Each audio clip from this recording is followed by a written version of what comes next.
우리 예수님의 부활은 한마디로 사망에서 벗어날 수 없는 사람들을 영원한 생명으로 갈 수 있도록 불가능했던 돌문을 활짝 열어주셨다는데 큰 의미가 있습니다. 예수님이 십자가에서 운명하신 후에 아리마대 요셉이라는 사람이 자기의 소유인 그 굴무덤을 열어서 예수님의 시신을 안치하게 됩니다. 그리고 그 굴 입구를 관습대로 돌로 막아 놓았습니다.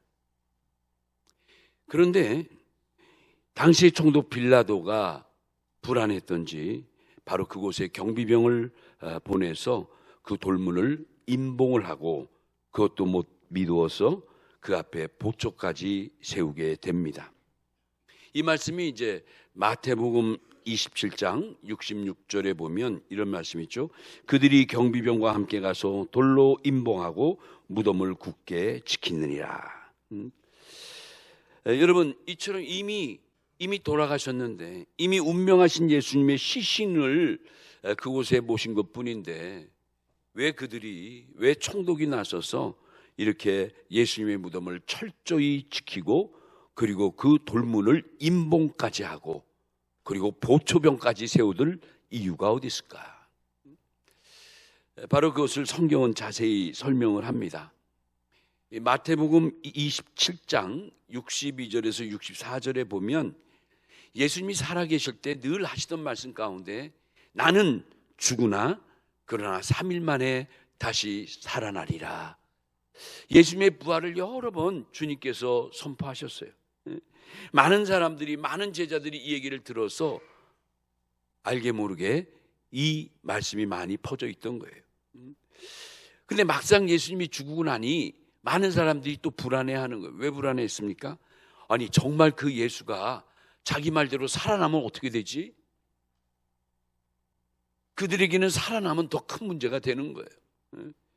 그래서 그들이 이제 살아난다면 이전보다 더 큰 일이 많아지고 더 말이 심해질 텐데 이를 막기 위해서 오히려 그 무덤을 단단히 지켜야 한다는 말들이 있는 거예요.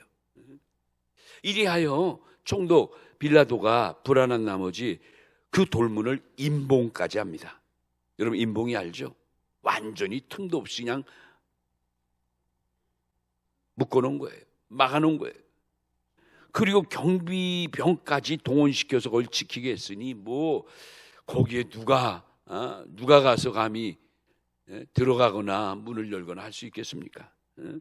이 사실은 이미 당시 모든 사람들에게 알려져 있는 틀림없는 사실이었어요.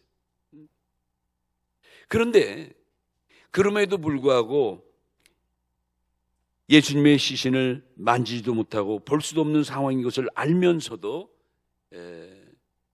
막달라 마리아를 위시한 여인들이 그 무덤 안에 있는 예수님의 시신에 향품을 발라드리기 위해서 찾아가는 거예요. 그 새벽에. 여러분 이 찾아가는 여인들은 말 그대로 그 큰 돌문을 굴려낼 아무 힘도 없는 연약한 여인들입니다. 아무런 대책도 없이 그저 마지막까지는 주님의 몸에 향품을 드려야 되겠다는 일념으로 그들은 나갔던 거예요. 여러분 중요한 의미가 있어요. 여기 예수님의 무덤을 막고 있는 이 큰 돌은, 이 큰 돌문은 첫째 사망의 권세를 상징합니다. 사망의 권세. 어느 인간 누구 하나 이 거대한 돌문을 임봉시키고 경비들이 철저히 지키는 이 돌문을 꼼짝할 수도 없었을 거예요. 그렇죠. 인간의 힘으로는 어떻게 할 수 없는 한계를 상징하고 있다, 이렇게 말씀드릴 수가 있습니다. 이때 이언들의 그 한숨소리가 오늘을 살아가는 우리들의 탄식이라고 생각할 수 있습니다. 이들은 이렇게 외칩니다. 누가 우리를 위하여 무덤의 돌문을 굴려주리요. 주님의 시신에 향품을 발라야 될 텐데 돌문이 저렇게 굳게 닫혀 있다고 하니 그들은 실망할 수밖에 없었을 거예요. 여러분 근데 이 여인들의 모습을 보시기 바랍니다. 여러분 우리가 꼭 기억할 것은 인생의 한계를 경험할 때가 오면 그때는 하나님이 역사하시는 때이라는 것을 여러분 믿으시기 바랍니다. 많은 사람들은 한계점에 오면 모든 걸 포기하고 절망하기 쉬워요. 그러나 그때가 하나님이 역사할 때라는 거예요. 바로 이 사실을 오늘 부활절 아침에 이 사건을 통해서 우리에게 가르쳐 주시는 거예요. 결국 이 한계의 돌문은 누가 엽니까? 그 어느 사람이 아닌 하나님의 방법으로 하나님의 천사가 열어놓게 됩니다. 이 말씀이 마태복음 28장 1절에서 2절에 기록되어 있어요. 무슨 말씀입니까? 주님을 만나볼 수 없도록 가로막았던 이 엄청난 돌문이 신기하게도 활짝 열려져 있는 겁니다. 여러분, 돌무덤에 찾아갔던 이 여인들은 이 거대한 돌문을 열 수 있는 어떠한 해법도 없지만 그저 예수님을 만나 그에게 사랑과 믿음으로 향품을 전해드리려고 하는, 발라드리려고 하는 그 믿음뿐이었는데, 그렇죠? 그래도 오직 믿음으로 달려간 그들이기에 주님의 부활의 소식을 가장 먼저 알게 되는 축복을 받게 된 겁니다. 사랑하는 성도 여러분, 우리가 부활절을 맞이하면서 꼭 기억할 것은 우린 주님 앞에 기도를 해놓고도 두려워서 나가지 못할 때가 너무너무 많습니다. 눈을 감고 기도하면 확신이 오게 되는데 다시 눈을 떠서 현실을 보면 그 큰 돌문이 우리 앞에 가로막히는 걸 보고 우리는 두려움에 떨게 됩니다. 이제 이 부활절 아침에 이 귀한 역사를 우리가 다시 한번 보면서 이제 분명한 하나님의 뜻이라면 믿고 나가는 우리 모두가 되시길 주의 이름으로 축원합니다. 우리의 인생길을 가로막고 있는 사망의 권세와 같은 엄청난 돌문이 우리 앞에 있다 할지라도 두려워할 게 없다는 거예요. 죽음을 물리치시고 다시 일어나신 우리 부활의 주님을 바라보면서 우리가 믿음으로 함께한다면 어떠한 돌문도 우리 앞에 활짝활짝 열리게 될 줄로 믿습니다. 이 믿음을 가지고 살아가라는 거예요. 히브리 11장 1절에 보니까 믿음은 바라는 것들의 실상이요 믿지 않는 것들의 증거니라 말씀하고 있는 거예요. 믿음은 그런 힘이 있는 거예요. 여러분, 오늘 이 우리 앞에 있는 이 큰 돌은 하나님의 능력을 가로막고 있는 불신의 돌이기도 합니다. 이 큰 돌문은 다름 아니라 주님의 닫힌 돌문도 활짝 열려진 걸 알고 있으면서도 아직도 하나님의 살아계심을 확신하지 못하는 의심의 돌문인 것을 우리가 기억할 수가 있습니다. 말 그대로 불신앙의 돌문이에요. 그런데 이 불신앙의 돌문, 의심의 돌문을 열지 못하면 저와 여러분은 사망 권세를 이길 수가 없습니다. 오늘 이 귀한 부활절 아침에 우리에게 큰 의미가 있는 것은 바로 이러한 의심의 돌문, 불신앙의 돌문들이 바로 하나님의 도우심 속에 성령의 역사 가운데 우리 앞에 활짝활짝 열려진다는 사실입니다. 얼마나 놀라운 역사예요. 이것이고 부활의 축복인 거예요. 여러분, 부활의 축복을 받는 우리들은 이제 우리 주님 다시 만날 때까지 절대 이 땅에서 낙심해서는 안 됩니다. 절망해서는 안 됩니다.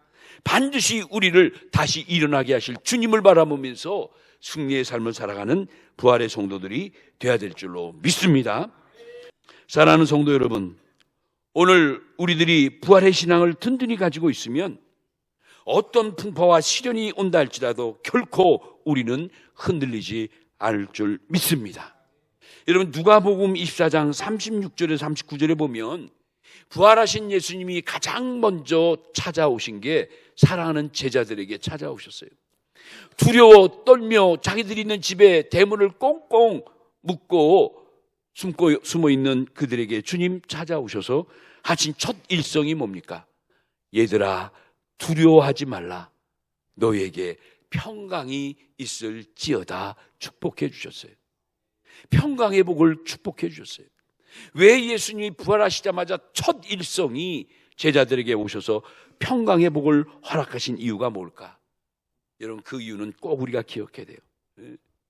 이제 그들이 굳게 잠가두었던 문을 이제는 활짝 열어 제끼고 그 두려운 마음을 다 떨쳐버리고 담대하게 하나님의 말씀을, 주님의 복음을 전하는 자가 되게 하기 위해서 주님께서 그들에게 찾아오셔서 평강의 복을 허락해 주신 거예요. 사랑하는 여러분, 부활의 신앙은 죽음을 이기는 신앙인 줄로 믿습니다. 죽음을 이기는 신앙은 모든 것을 이기는 신앙인 줄로 믿습니다. 부활에 이어지는 천국 본향에 우리에게 있음을 언제나 우리는 기억하고, 우리는 천국 백성으로서 이 땅에 집착하지 않는 신앙이 곧 부활의 신앙이요 변화의 신앙인 줄로 믿습니다. 우리 거룩한 날, 이제 이 말씀을 통해서 다시 한번 평강의 복을 갖고 날마다 시간마다 살아계신 우리 주님을 믿음으로 만나고, 그리고 우리의 삶으로 체험하면서 주님께 영광 돌리고 우리 하나님 앞에 영광 돌리는 이러한 우리 모두들이 되어야 될 줄로 믿습니다. 주님 다시 만나는 날까지 부활과 변화의 신앙을 가지고 승리해 나가는 우리 온 성도들 다 되시기를 예수님의 이름으로 축원합니다.